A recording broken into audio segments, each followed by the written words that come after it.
In this CirrusPRO video, we will demonstrate how to perform a manual backup of your database, as well as how to restore a previous backup.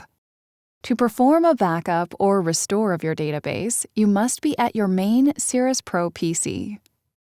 To access the Backup Restore utility, minimize CirrusPRO and go to your Start menu. Locate the Rainbird CirrusPRO folder and expand it. Click on the Backup Restore utility.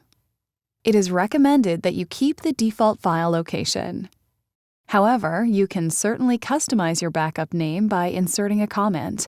In our case, we will add a comment between the version number and the date. When ready, click Backup. The backup process may take several minutes. Note that this process can be done at any time, even if the system is currently irrigating. A pop-up will show when the process is complete.